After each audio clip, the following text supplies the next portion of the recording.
live. Hey. Welcome everybody, and our weekly NoBS Photo Success Photo Buzz. We have a very special guest with us, but before we introduce our guest and get in some questions, I just want to let everybody know that these are recorded. They're in the forum, not in the forum, but in the Facebook site, and you can always watch replays. And also, we got some pretty cool conversations going on around headshot photography. I also posted a video on my wife and I. We did a pop-up wedding in the rain, and we did a cool family shoot a few days ago, and I did a whole video on that. On location. It was, some interesting stuff. Interesting discussions, as usual. We like to have interesting discussions around success, marketing, how-to, technical stuff, and a whole lot of other weird stuff. So one of my favorite photographers, I know I've said this a million times about a million other photographers, but I really mean it this time. One of my favorite photographers is John Ratchford. You may have known him because I've had him on. This is, I think, the third or fourth. No, I actually interviewed you years ago, and then we had two webinars, Yes. and now we got you on the PhotoBuzz live stream. So this is our fourth visit with you. Mm-hmm. But if you've been around WPPI, guys, and you've seen somebody running around in a Spider-Man outfit, that's John. Sorry to blow your anonymity, John. Is that okay? Well, it's too late now. The secret's out. Yeah. So now we got some interesting stuff I want to talk to you about because I really love the way you get into marketing, and that seems to be your mojo. But I got a couple quick questions. These are sort of like fast questions. First question, okay. And this one's kind of personal. Okay.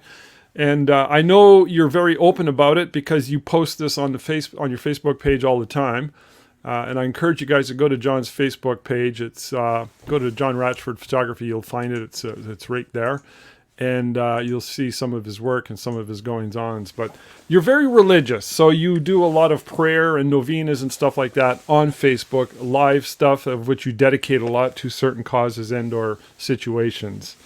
And we've talked about this, I believe, 2 interviews ago. Yep. I think 2-3 years ago you went away on a spiritual retreat. So yes, I did. Yeah. Give us the short synopsis of what that's all about, if you can, before we get into the other 2 questions. The other 2 questions will be a lot lighter, by the way. Okay, so I'm going heavy. What in Canada they say the Coles Nut version. So, kind of came back to the Catholic Church in my early 20s after I had gotten sober. So it's kind of been a part of my life ever since. And about a year and a half ago, one of my clients that I had known since she was a teenager, really since she was a baby, came to me and was terrified. She had very life-threatening cancer. Right. And she didn't know anybody, I guess, that was going to be able to kind of maybe give her that kind of insight as into journey with her. And to be honest, it was intimidating. I was scared. What do you say to somebody that maybe looking at the last couple months of their life at 25 years old? So it was a lot of prayer. And one of the things I did during that time, as I was kind of journeying with her, is I started, just out of desperation, I started to start this online novena, and Pray for Kelsey was her name. Yeah. And then I started doing that in April 2020, and gosh, by the summertime, there was sometimes 5,000, 6,000, 7,000 people watching it and sharing it. Wow. And, we lost Kelsey last summer. Sad.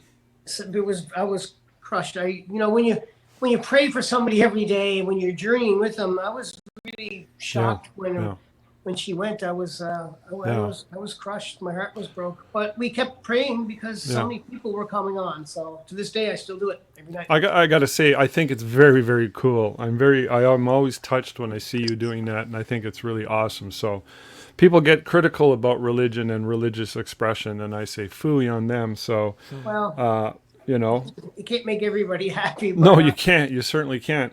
So you obviously, this was not something you expected to have happen, but it's obviously something that's very close to you, and you're also very open about. So I think it's amazing. So the other question I have is your prescription glasses. Those are prescription glasses? They are. These are the most recent ones. That's why I went to change. So I was having trouble seeing the screen. It's so cool. You have, okay, so the other question was about your blazer. So that's really 2 questions in one. Where do you get such cool glasses and blazers? I mean, your collection of blazers are enough to make any rock star at the highest level envious. I mean, there's just so many different outfits, and I look at So them and the glasses, okay, you can see the side, the two things. That's yeah, a company called Parasite, and I think they're out of France. I buy them in Halifax from a place called Gadet Optical. So I hmm might have, maybe 10 pairs of glasses. Not as many as people think. And this is the first pair I bought probably in a decade. nice. So young You make ones. a fashion, you make a fashion statement, that's for sure. It's So like It a big became my bug. logo and everything. My logo is a drawing of the side of my head I with remember that. glasses. And that was just really a joke. And the blazers, I just like loud and I like colorful and I love shiny. And once Yeah, you buy a couple of those things, Instagram and Facebook algorithms know this about you and they really. present you with blazers and shoes on a daily basis to whet your bling appetite. So Bling, bling appetite. I love yeah, it. So, I like shiny things. Yeah. okay, so I want to get into what you've been doing. I know you mentioned off camera that you've been having the busiest year of your life, but Hmm. I'm just reminded of if we can go back to another story that has to do with your history. Now, you were fortunate enough to have your provincial government run a series of ads. You know how they run ads, John? You've Yes. seen them at Yep. the theater, Silver City, or if you go to the local movie theater, they run, they pump up. They have one for us in Ontario, Visit Ontario, pa pa pa.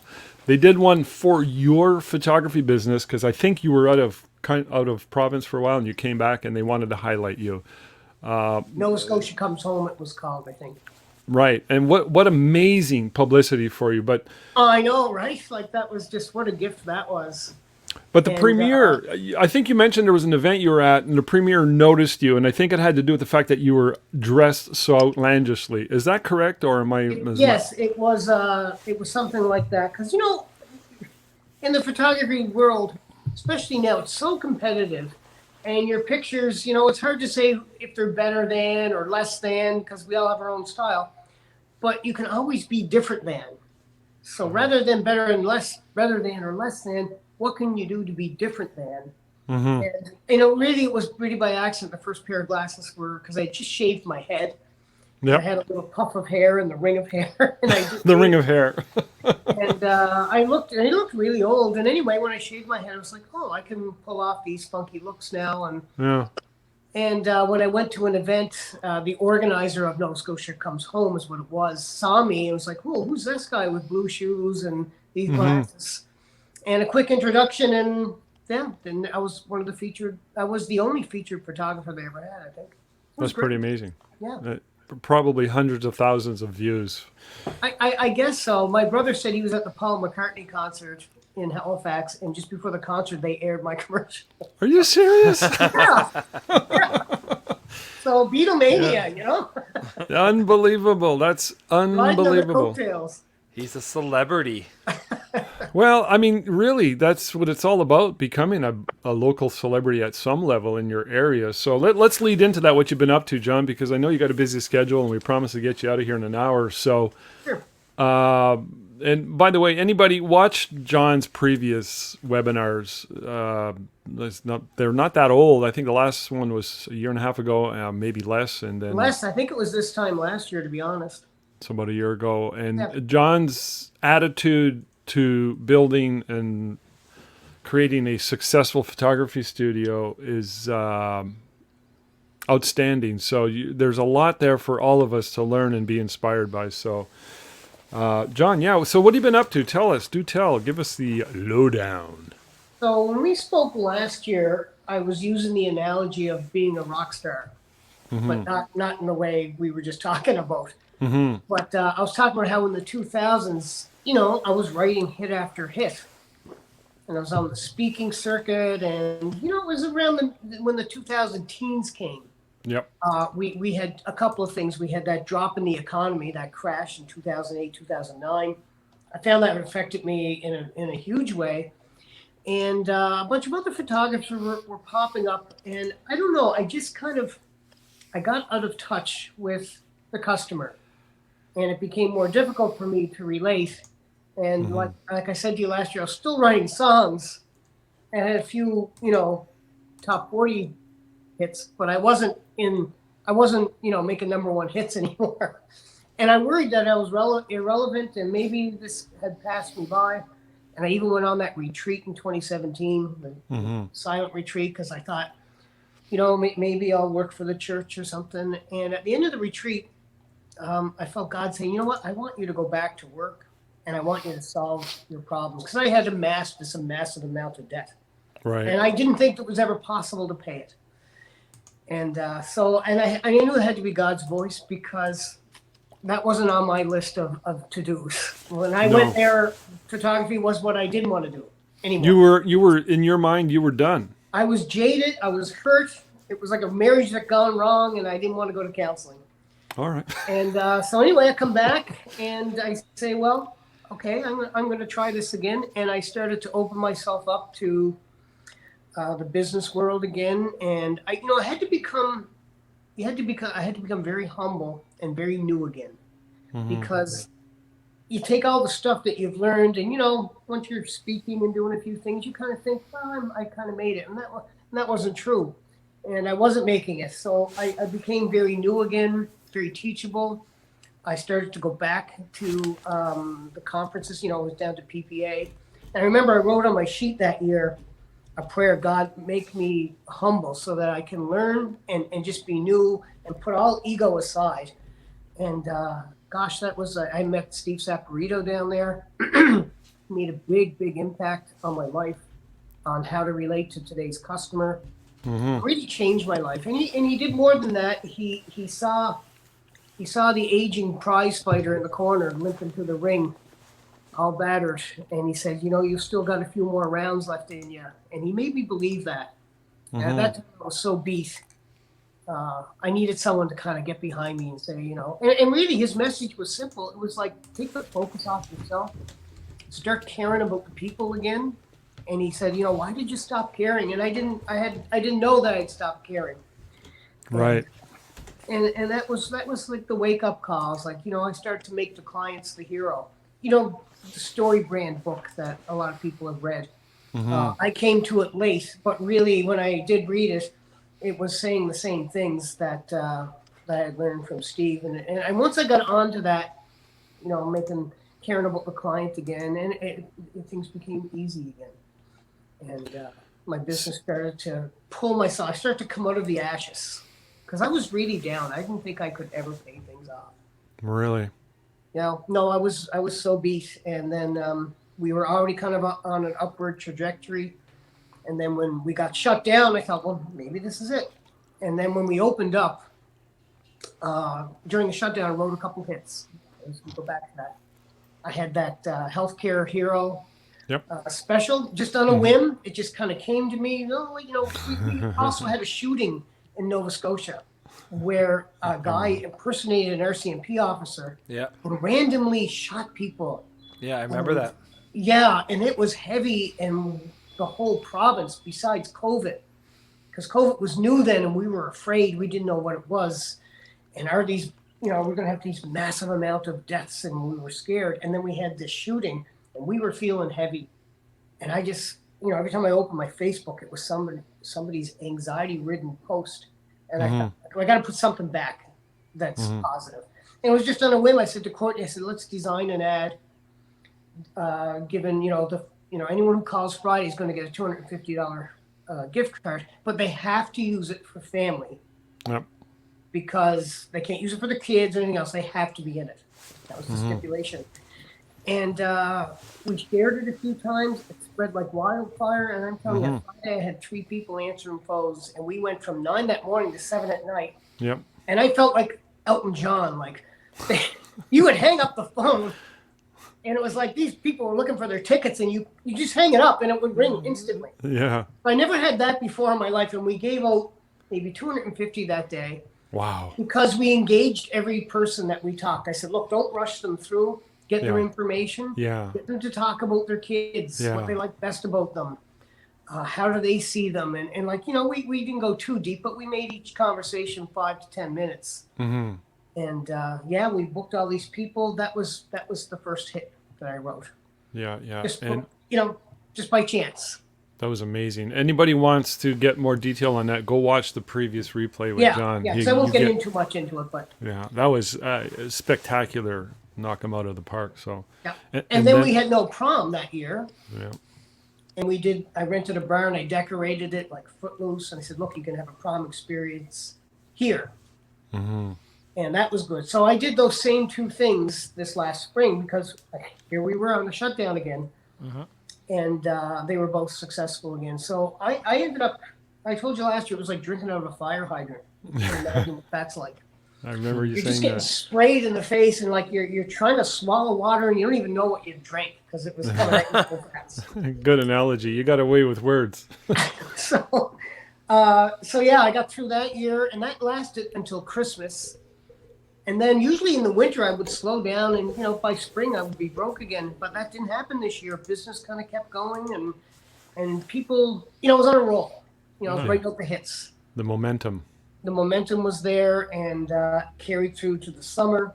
And then I said to my staff, I said, look, for the month of September, let's slow things down. I don't want to be booked like I was. I'm going to do some renovations here in the studio that I always want to do. Now I have money to do them. I couldn't do them before. Mm-hmm. Just simple things. And I said, let's shut it down for a month. I still did some appointments. I still did some premiere reveals, but I really needed a reset button, not only do the renovations, but okay, now going forward, how am I going to change things in my life? I can't keep working, I was working 7 days a week for years. I started taking Sundays off. Here I am, so loving the church and everything so much. And one of the commandments is, like, take a rest on Sunday. God knew what he was saying, and I wasn't doing it. So I started doing that. And now going forward, Monday or Wednesday is going to be my day, starting next month. Haven't decided which one yet. That I'm not going to take appointments. That's going to be a day to do some research. Maybe to watch Photo Buzz. Like, you guys are doing great things. Yeah, we're having fun, man. It's good. Yeah, so just to kind of renew a few things. And there's a few ideas I have about some hockey photos I want to do in the studio. It's going to require some compositing, but I want to really knock that out of the park. So I want to learn a few new songs and new instruments. You know what I mean? Yeah. So I can keep playing. That's how I want to do it. I just want to keep playing. So you're going to dedicate a day a week, probably Monday. Just to run the business. Yeah, it makes a lot of sense. So Sunday's different. Sundays you're unplugging. I got to unplug on Sunday. Yeah. 100%. Yeah. Do you find that hard to do, especially at first? Yeah, at first, it's getting better. It's better. And when you see the benefits, like you come back Monday, you're fresh. I don't know how I did it for years, Just when things got bad, Rob, in the 2010 post period, Yep. I just felt like, and I start laying staff off, and I start doing their job. Then you lay another off, and you start doing their job.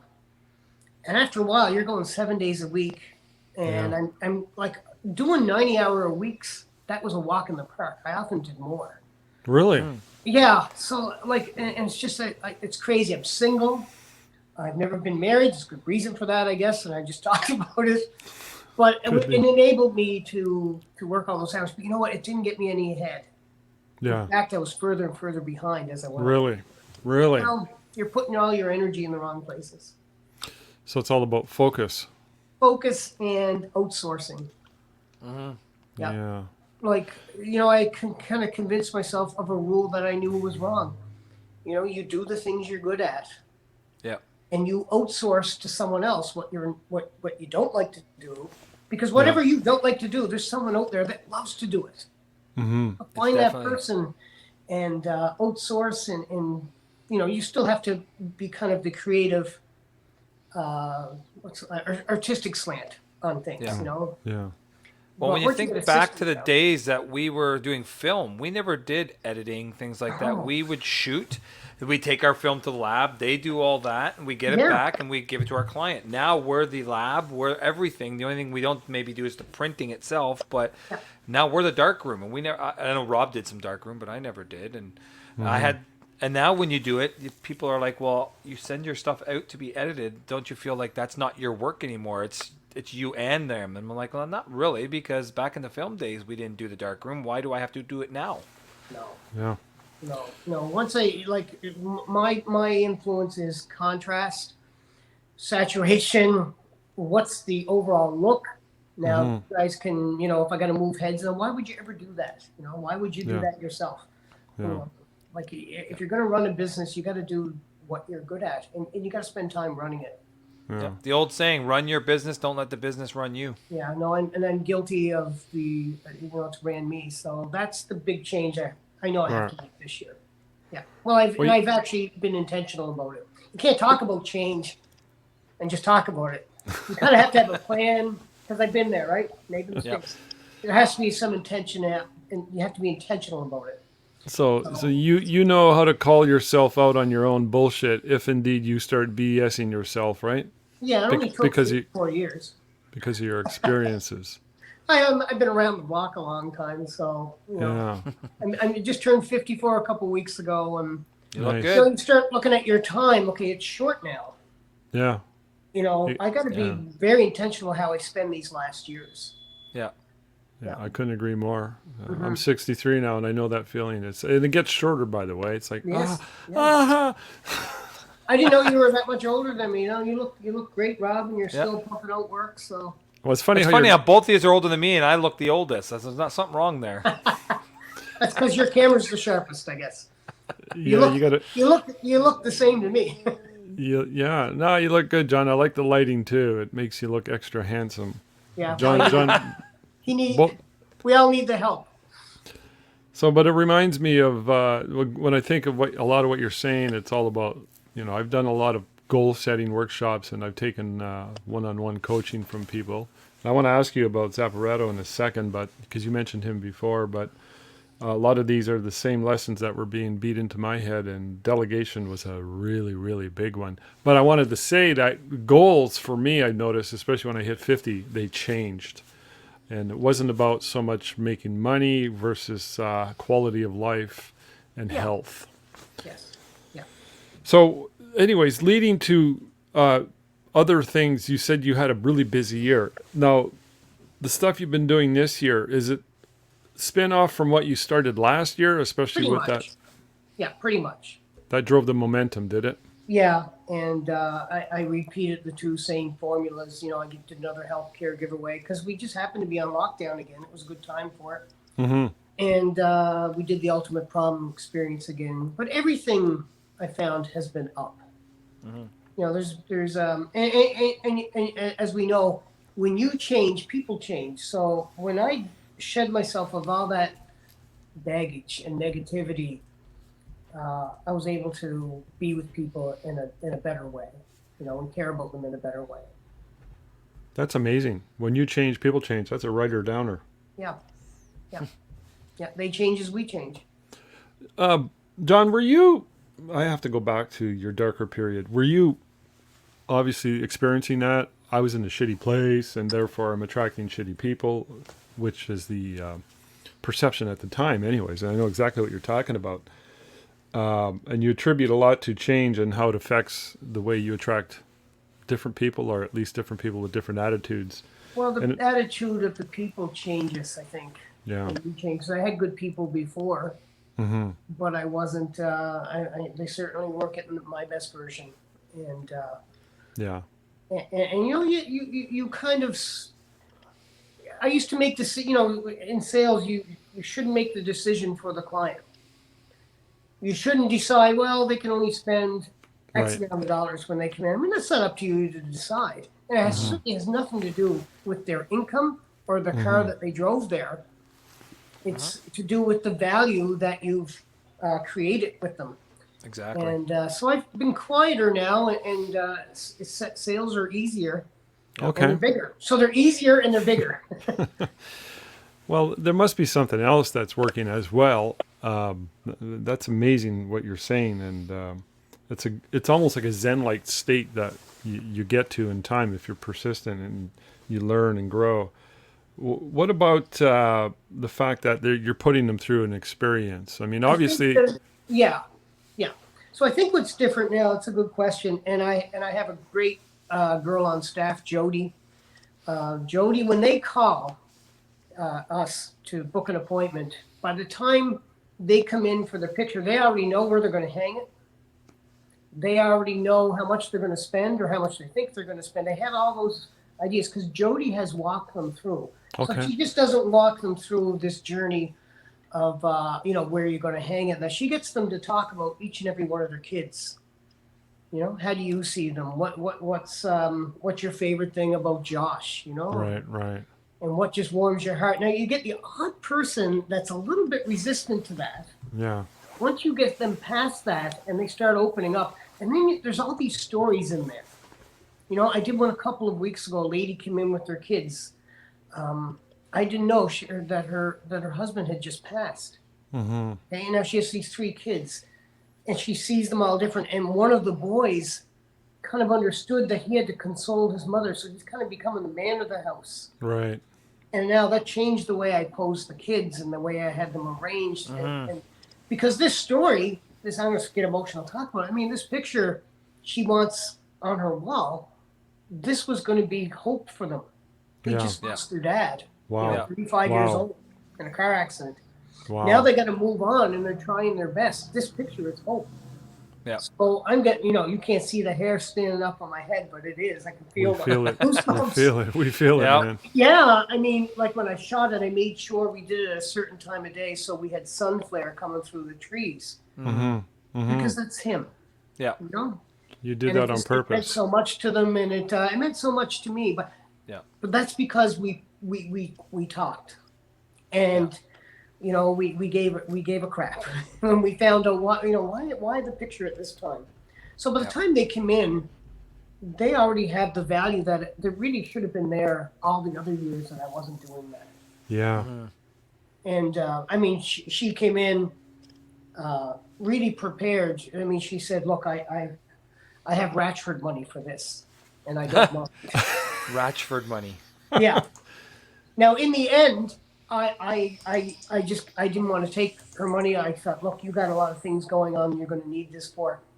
This is our gift. We've had a good year. I just want to do this for you. Oh, nice. But it made me want to do it more because she wasn't coming looking for a freebie. But she said, I have Ratchford money for this. I've waited for this, and I waited too long. Wow. She said that. Yeah. So, and when push came to shove, I said, look, we've had a good year. Take this money, put this towards your kids' education or something, because I was in a better position to do that. Yep. Yeah.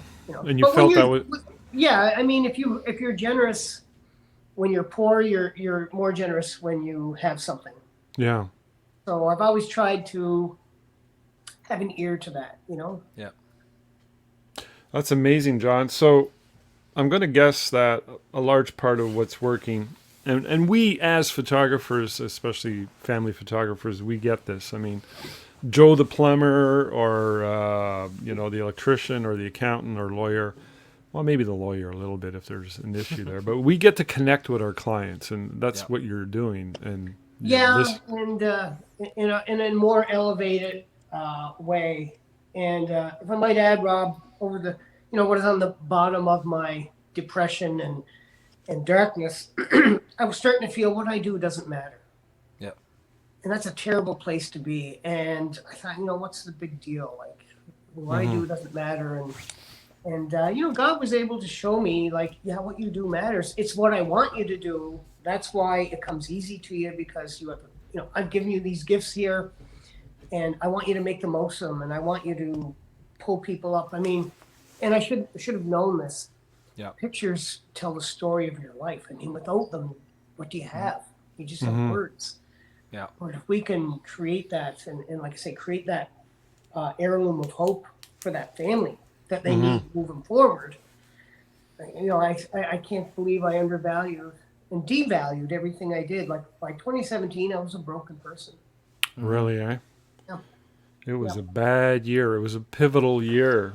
Yep. Well, it was an accumulation of bad years that just kept getting worse and worse. And, and I couldn't imagine sitting here and saying, well, I don't have all those credit cards maxed out now. And I don't have to look down at my phone and see if it says Canada Revenue Agency anymore. And then just about crap your pants when you see that call because you knew it wasn't going to be good. I went 2 years of that. And I don't have that now. And I can't believe it. I can't A, believe it. a lot of people would have thrown in the towel. Something kept you going there, John, and you obviously took time out and asked the question, Yeah. even though you felt like you were ready to give it up 100%. I think, this is an interesting journey, and in some small way, I can relate. I can relate in the sense of the timeline. We have a timeline, and if we persist, we discover, and we get realigned, and we have moments where we feel disjointed and disaligned, or whatever the word is I'm looking for.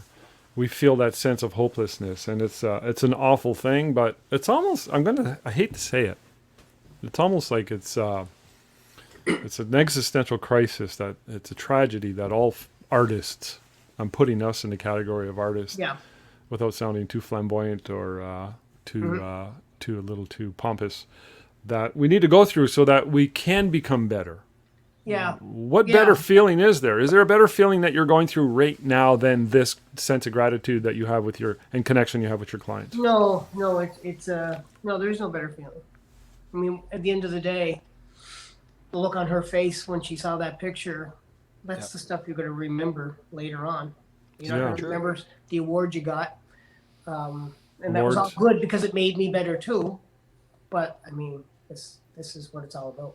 The awards, the money, none of it really seems to pale in comparison to that. Am I right? Yeah, that's the one you're going to go home with, and when I put my head down, I do a little inventory every night. I do a nightly exam, and where did I do good, where did I do bad, and trying to make note of both. Yeah, it reminds me, if you don't mind me interjecting, about 8 years ago, a shoot I did where I used to do one of the trade shows here, and I'd have a booth set up and everything. And at there, I had a little thing where you could put your name and your phone number, and a thing at the end of this trade show, I would pull a name out, and you won a complimentary portrait session in that. And this lady in her, I want to say at the time, she would have been in her 40s, 50s, had won it. And she said, "No, I want to use it for my husband and I. We had all family portraits done back like 30 years ago when we were first married. Our kids are all grown, moved away now. They have their own families. We want one with just the two of us." Almost like another engagement shoot at 40 or 50 years old after being married for 30 something years.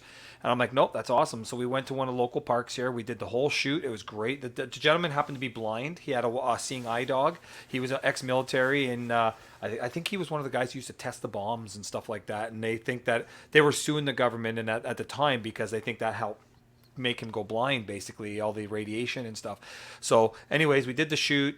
They came one day to do the viewing session. This was in my house. I was doing a home studio at the time.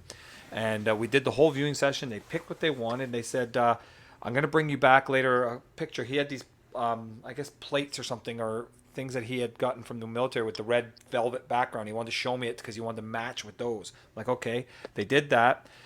And they forgot their checkbook back then. And they're like, well, oh, shoot, I got to pay for us. I'm like, I'll tell you what, just bring it on to me on the weekend. That's fine. I'll get everything prepared to go to the lab. And when you come pay it, then we'll send it to the lab. Okay, thank you. They took off. Saturday morning, 9 o'clock in the morning, I get a phone call from the mother there, the lady. And she's like, "Hey, John, I'm supposed to be there to pay for our pictures today." I'm like, "Yeah, no problem." She's like, "Well, unfortunately, Larry died last night." No. Which was the husband. Now, of course, I'm in bed. I haven't even woke up yet, and my heart's just sunk. And I'm like, "No, take the time you need. The pictures aren't going anywhere. Don't worry about it. We'll get it all taken care of." So she ended up eventually dropping it off, and we sent it away, and we got them printed. And my lab's in Edmonton, so I had to send them all the way to there. And the funniest thing was, my wife actually took one picture of the two of them up against a tree, just a nice head and shoulder type shot of the two of them having a nice little moment there. And we had actually made an 11 by 14. She didn't know of this, and she found a poem online that had to do with friendship, and she put that superimposed on it, nice little collage. And we printed that as a gift for her for when she came.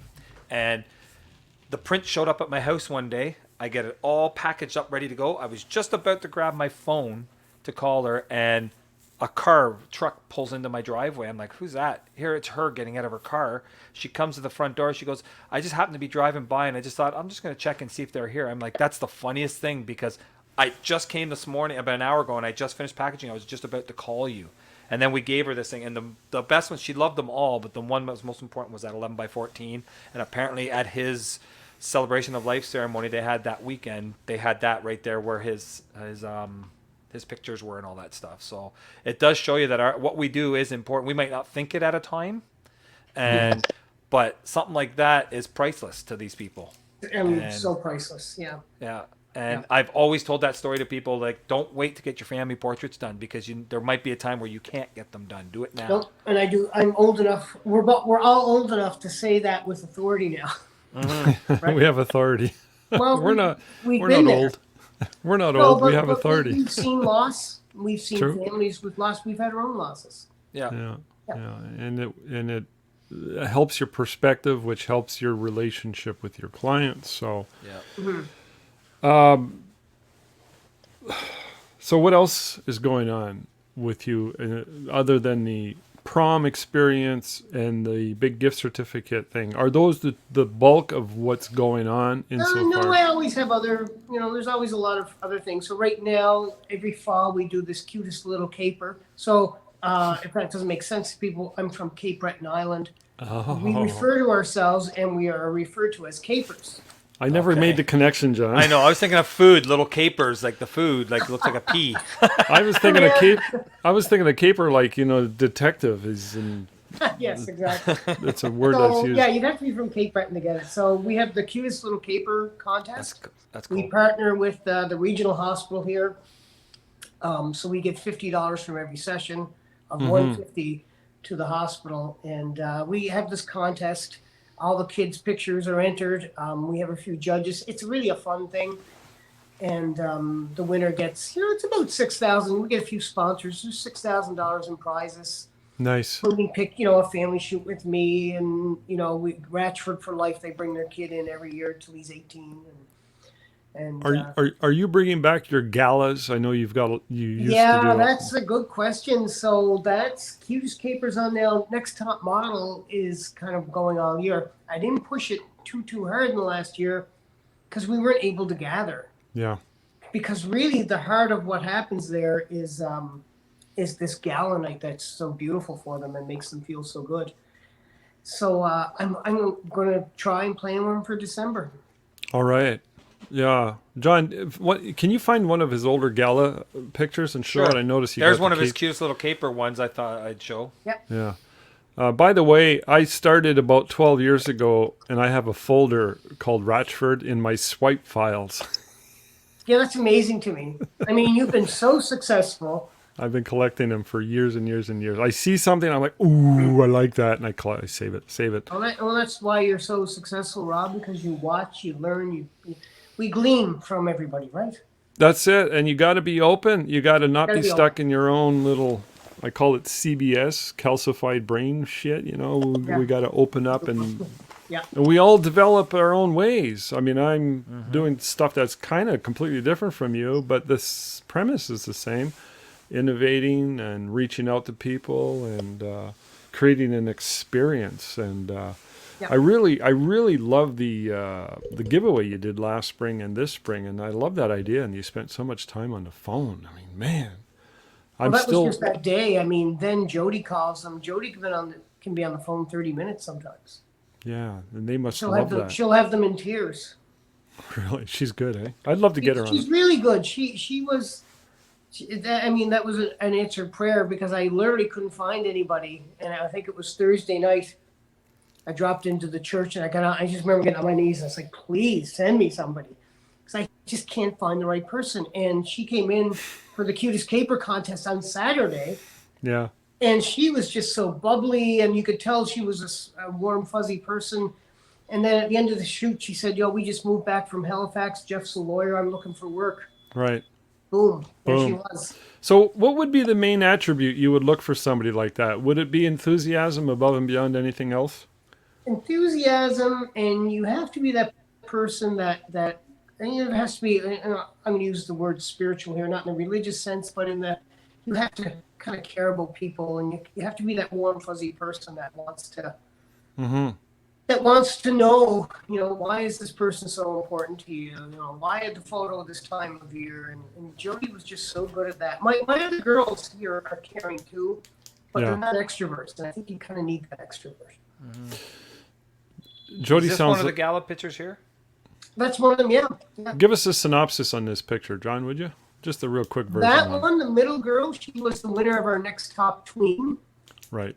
The girl next to her on our left, that's Courtney. So Courtney knows her. Actually, it's Courtney's niece. And Courtney's worked for me for years, so she got in that picture. The rest of the people are the family members because we sell tickets to this event.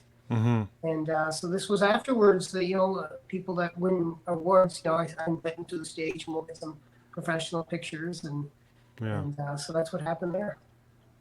John, you're the second shortest person in that picture, so I'm not going to say anything. There's a fun one. We had 2 winners that year. So they're the 2 tweens. They're both 13. Nice. And look at me. I'm not even the tallest winner. So we had a tie that year. It was the first time ever. So instead of finding a way to do it, I said, let's just give them both. So just so people know what we're talking about, you have this competition, one for top model, one for top tween, and you got one for moms or older ladies too, I believe. Yep. And you have an actual gala affair. You rent out an auditorium, red carpet event, dun dun dun. You dress up, and people buy tickets to go to it. And yes, some people buy tickets that don't even have a kid in it. They just want to go. They've heard about it. They want to go. Yeah. That's amazing. So it's called Next Top Model, Next Top Tween, Next Top Mom. With the Ratchford in front of it, so it's like RNTM. It's been acronymed too, and it's become kind of a household word. It's been about 10 years now. Yeah. Finally found somebody shorter than him. Yeah, that's because they're 9. Yeah. So you charge them a small fee to enter the competition, and they get a photo shoot and a photograph. $299. Pardon me? $299. Yeah. And they get like a 3-hour photo shoot, lots of changes of clothes. We get their hair and makeup done. That's extra. Mm-hmm. And I've been depending on the sales from it to drive me. That's how the runners up that year. Yeah. That was the MC. And so the average sale is probably up around, I bet you it's probably 1,300 or 1,400 now. Excellent. It's growing every year. Yeah. So the sales from that are what carry it. Yeah. And I sell tickets to the event, usually $40 or $50, just to kind of pay for the event. Sometimes there's money left over, which I'll put towards the trip. Yeah. And we've gone to Vegas, we've gone to Miami. Yeah. The last one we were supposed to go to Italy in April of 2020. That's not going to happen. So we haven't gone anywhere yet. It's open to guys too. I guess it's mostly girls, but there's guys in it. This is the red carpet. It was raining that year, so we had the red carpet. Look at those shoes. Yeah. John, they got heels on them. John, so I'm actually a lot shorter than that. They have a big ass heel on them.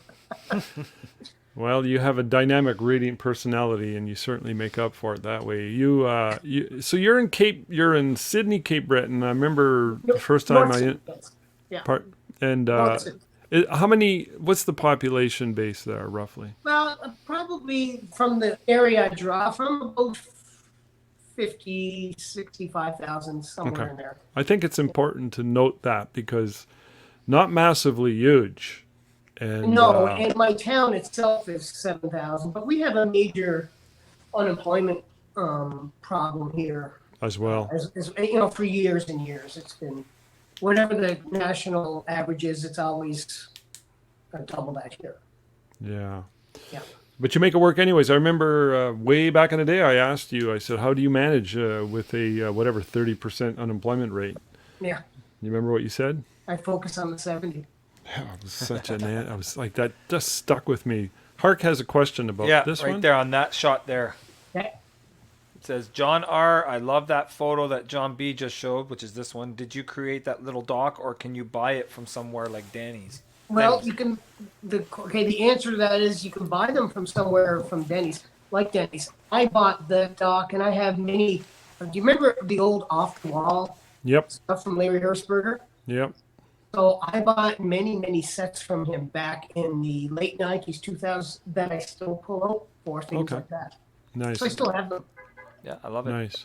That's a really good looking setup there. So we're rolling to the last 10 minutes. I got to ask you. I got to go back to some deeper topics here. Because I wrote this down at the start. I said, and I may have asked you this, but I don't think I have asked you this in the past. And I think it's an important lesson, other than all the other wonderful lessons that you gave us about persistence and what to do when you feel hopeless and down and despaired. And don't take this the wrong way, but I think again, there's an important lesson. How did you let the debt load build up to the point it got? Like, what happened there? I'm sure there's some accountability on your part. And, absolutely. I can tell you exactly what happened. In the 2000s, when I was really kind of writing all the songs and doing good, I was putting everything back into the business. I didn't have any savings at all. Mm-hmm. And I was running too close to the edge. So when the drop came that first year, I think our sales were down 125,000. Okay, big drop. Big drop with the expenses really not that much different except for some cost of goods drop. Mm-hmm. But, roughly still kind of the same. I had billboards booked out for a year. And instead of looking at things and saying, what can I do? I just kind of turned a blind eye, I guess. I didn't know what to do, to be honest. And I kept running harder and harder. Maybe if I just do more and more, it will solve this. And no price increase for years and years and years. So your profit margin starts to shrink. Yeah. So bad that I have a coach. I have two people that I kind of turn to. David Hilton is one of them from Boston. Well, Massachusetts area. And Steve Sacarino. Steve helps me with the customer relations part. David is more of the numbers guy. And in 2017, I sent him, or 2018, I sent him my figures. Mm-hmm. He said, your profit margin's only like, and this is almost embarrassing. No, this is embarrassing. It's like 10%. Oh. Yeah. It's horrible. I didn't even know. So, like, accountability is all on me. Uh-huh. I was too afraid to put a price increase because I thought I'm already struggling to get customers. How am I going to get more from them? And I let the credit cards max out to keep going. I didn't pay my taxes one year because the money just wasn't there. Right, and it built up. All of a sudden, you got $100,000 tax bill. Ouch. And you got about $100,000 in credit cards. That's why I thought there's just no way that can ever get fixed. There's no way. But really, from 2017, from the time I came home from that retreat, till I think I just kind of shored everything up in the summer. Mm-hmm. Mostly last year I had it all caught up, and then it was like, oh, I didn't know I still had to pay this, a few of those. Mm-hmm. But right now I have all that stuff paid. I got someone pinch me because I still can't believe it. Yeah. I just didn't think it would ever happen. I really didn't. Mm-hmm. Yeah. I fixed the price list, by the way. Yeah. When he said that, yeah, I had to have a big. Well, I mean, I had to have a big price increase. I wasn't going to make it. And you know what? Nobody noticed. Nobody cared because by that time we were certainly bringing better value. Right. And I the way I feel is there's a higher level of respect when you have a higher price tag. True. And it was, yeah, and there's still the odd person that maybe that price isn't for them, but they would have been feeling that way at the old price list, I think. Yeah. John, how old were you when you got into photography, when you started this crazy business? When I opened my first studio, I was 21.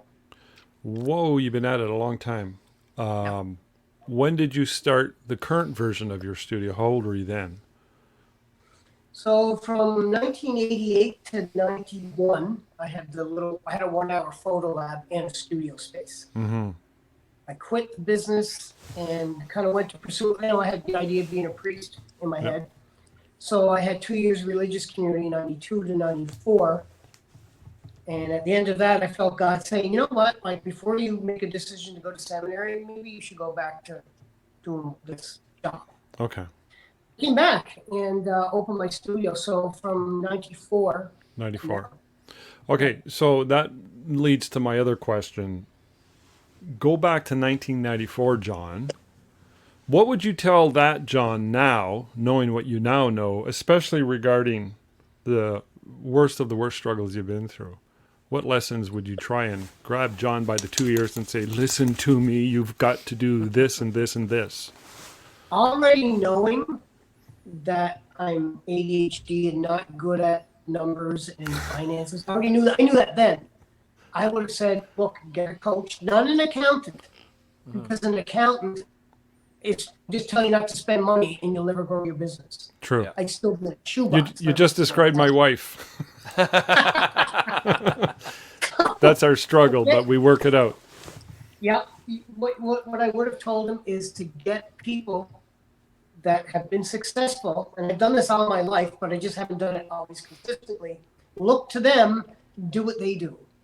Like, just be open and teachable at all times. I waited a little too long in the 90s. It wasn't until 98 that I joined the association in Canada here. And I mean, I would come home from a convention and my sales would triple or quadruple just from stuff I learned that weekend. Right. So I would say, you know, get hold of those things, get a money coach that's been in business.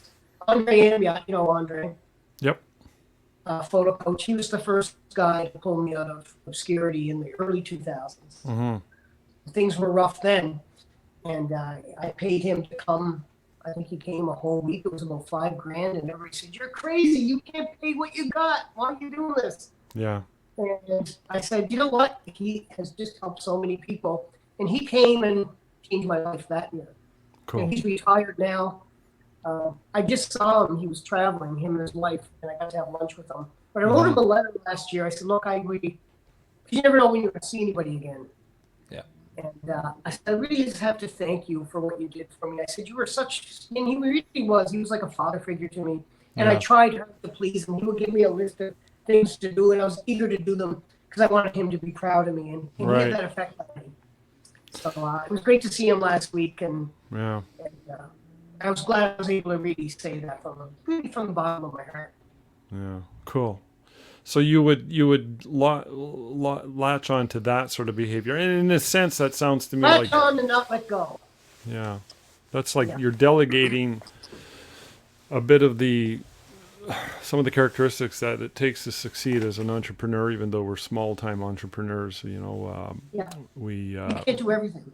No, so to have somebody who's there sort of like as our VP or our CEO of sorts, even though they're a coach, and to sort of like say, hey, you're doing this wrong, doing that wrong, and be honest about your business. You know, like it was humiliating to send David Hilton my numbers because I knew he was going to see stuff that I was going to be kind of embarrassed about. Yeah. But I mean, the few tips he gave me. Paid for whatever I paid him that year in the first couple weeks. So it's amazing. What I'm hearing you say is, I'm stupid and I need everybody else. And well, that's not what I was going to. Yeah. I'm good at what I'm good at. Well, you put your ego aside and your pride. You got to put your ego aside, yeah. And to say, look, I need your input. I need your objective expertise, and you go to somebody who's qualified. You know, you don't go to your friend or your neighbor or your aunt or somebody or your uncle, somebody who's qualified, and say, look, who's successful that you know that has done this? What do they do? How do they do it? Yeah, that's very. You're always going to do it your own way. Yeah, like you're always going to interpret it and execute it in your own way. Yeah. Even if you try to do exactly what they say, it's still going to be your way. It's authentic. All right, last question. You mentioned this earlier, and it's kind of a lighter question. What is a premiere reveal? Okay, so that's the new word we put on viewing, which sounds like you're going to a freaking wake. So a premiere reveal is when they come in to see their photographs that we have taken. That's all a premiere reveal is. Okay. Took a long time to get my staff to stop calling it a viewing. Yeah. But we call them. I noticed nobody says that anymore. They all say premieres. All right. So that's what that is. Just a fancy word for it. A positive word for it. Yeah. All right. All right, well, we'll let you go. It's been an hour. It's went boom fast, and as usual. Always, yeah. A lot of good information, though. A lot of good information. So do you do this every week? From Every Wednesday, yeah. Every Wednesday from 1 to 2 p.m. Pretty much. Every Wednesday, Sometimes, yep. sometimes we go Thursday if John or I are busy, or Tuesday. But Yeah, we've only done that a couple times. It's usually every Wednesday, 1 o'clock, and it's either we have a guest like yourself on that has a different perspective on things, whether it be about lighting, posing, more deep stuff like we were talking today. And then sometimes if we don't have a guest, Rob and I come on and we just go about what we want to talk about, or we'll show different samples and how we did certain shoots, show behind the scenes, things like that. Yeah, we always got lots of stuff. I'm gonna make Wednesday my day that I don't do shit. Yeah, You listen to no bullshit.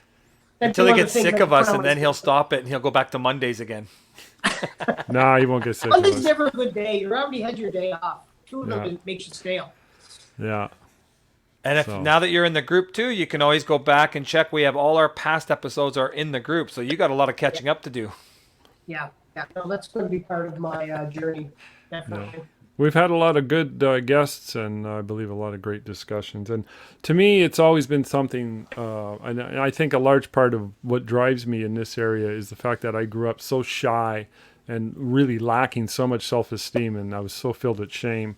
And when I started growing up, especially in my 30s, I really came out of my shell and pursue. I'm always open to pursue. A lot of what you were saying, John, we're on the same page, and Exactly.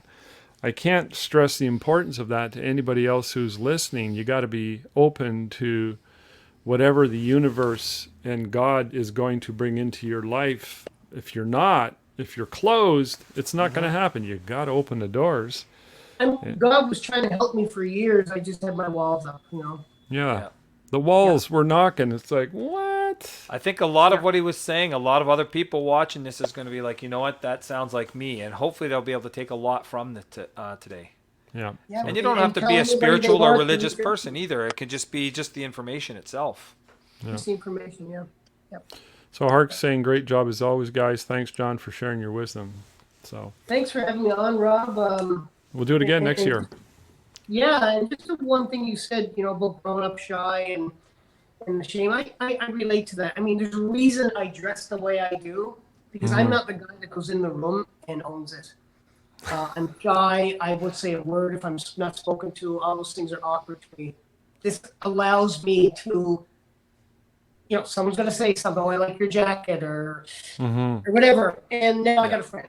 It helped me come out of my shell. Yeah, that's very important. Yeah. Yeah, what was it? Zig Ziglar used to say, shy salespeople have skinny kids. That's true. You got to See, bust with- through. You got to bust through the shyness, man. See, with me, I was shy until my late teens, early 20s, and I was telling Rob the story before. What got me out of my shyness was coaching minor hockey. Yeah. I used to coach minor hockey in Toronto, Brampton area of Ontario for like 14 years. And when you're a head coach for a team of kids from 10 years old till 16, 17, And they're highly every competitive. month you're doing what's called a parent meeting. In the dressing room, you have all the parents in there. You can have 30 Yell. parents in there. Yell. And you got to be able to stand in front of all these parents and explain to them what you're going to do with their kids, how you're going to use their money when they donate money to the team for stuff and that. And you got to be able to speak it with authority and that. And so that got my shyness. That you had to learn to speak in front of people. And I felt that was a big thing. Rob did Toastmasters growing up. So Yeah, see, we were talking about that sometimes. All right, we'll let you go, Johnny. John Ratchford. There's two Johns in the room. So John Ratchford, thank you very much for joining us. Thank you for We having me on. I really appreciate it. would love to have you back in a year from now again. Anytime. Our yearly Anytime. updates, and it was amazing. So and feel free to stay on after. But if you got to run, that's cool too. Yeah, but if you got to run, that's cool. But thanks everybody, and we'll see you next week. Bye for now.